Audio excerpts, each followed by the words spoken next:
Prologue, The Garden of Dreams. In a small valley nestled between snow-kissed hills and sun-soaked meadows, there was a village known to few but loved by all who ever lived there. It was the kind of place where the air smelled of fresh earth, where children ran barefoot, and where the skies opened wide enough for dreams to fly. In that village lived two children, Rayan, with curious brown eyes and flower-dusted fingers, and Noor, a quiet girl with soft braids and a love for wildflowers. They were inseparable, like morning and dew, or like warm bread and honey. They had dreams. "I will open a bakery one day," Rayan would say, tossing a pinch of imaginary sugar in the air.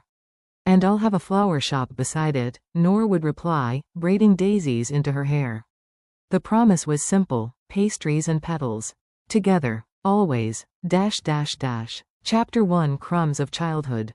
Noor and Rayan had grown up in houses that shared a common fence, and much more. Noor's mother loved growing roses, and Rayan's mother baked the softest milk bread in the village. Their days were full of giggles and inventions: makeshift tea stalls with rose petals as payment, pretend cake shops with mud pies, and paper menus scribbled with imaginary items. Every birthday, Rayan would bake a little cake using his mother's old oven, with a little help, and Noor would bring wildflowers wrapped in old newspaper.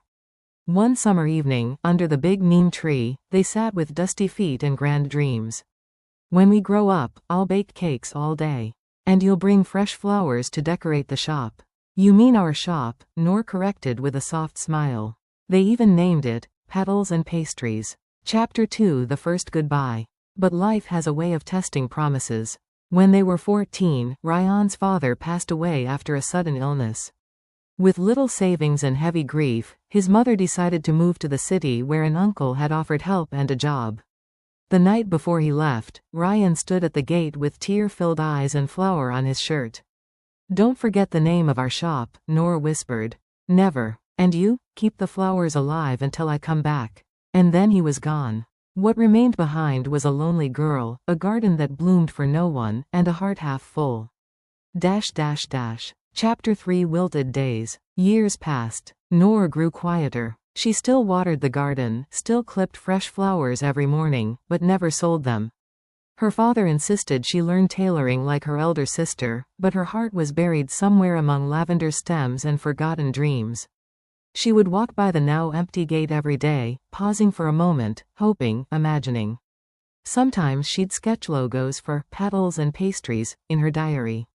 She even designed the interior once: a little chalkboard menu, lace curtains, and a counter that smelled of cinnamon and roses. But dreams are delicate, like petals, and hers began to dry with time. Chapter 4: City Lights and Oven Fights. Meanwhile, in the heart of a noisy city, Rayan worked hard. He cleaned dishes at a bakery first, then learned the art of kneading dough from an old Armenian baker. He saved every rupee he could, skipping meals, sleeping on a shared cot, walking miles just to avoid bus fare. But he never stopped baking, nor dreaming. He kept a small notebook labeled P&P.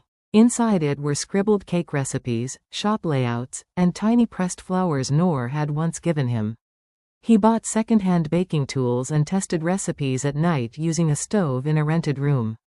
City life hardened him, but his hands never forgot the warmth of dough, or the softness of Noor's voice. Chapter 5: A Bloom in the Dark. On Noor's 22nd birthday, her mother gave her a little tin box. Inside were dried rose petals, old letters, and a folded paper with a drawing from years ago, the first sketch of Petals and Pastries. Noor broke down. That night, something shifted. She stood up, dusted her diary, and the next morning, visited the market to ask how to rent a flower cart. She started small, selling bouquets on Sundays near the village square.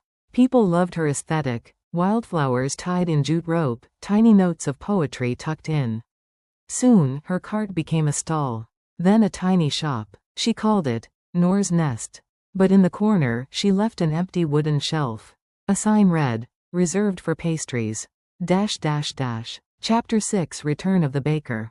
7 years since he had left, Rayan returned. He was no longer a boy, but a man with tired eyes and calloused palms. He came not as a visitor, but with purpose: to find her, to fulfill what they had once imagined. His bakery van, painted in soft cream with the initials P&P, parked right in the middle of the village fair. He set up a stall with mini pastries, rose cupcakes, lavender cookies, and cinnamon buns. And just across the field, he saw a flower stall, bursting with color, smelling of home, and behind it, Noor. Time froze. She looked up, saw him, and everything that had withered bloomed again. Chapter 7 Petals and Pastries, at last. That night, they walked silently along the same old path, by the neem tree. You really came back, she whispered. You waited, he smiled. They didn't talk of the years lost. Only of the shop they'd build. Together. Within 6 months, they opened a joint cafe at the edge of the village.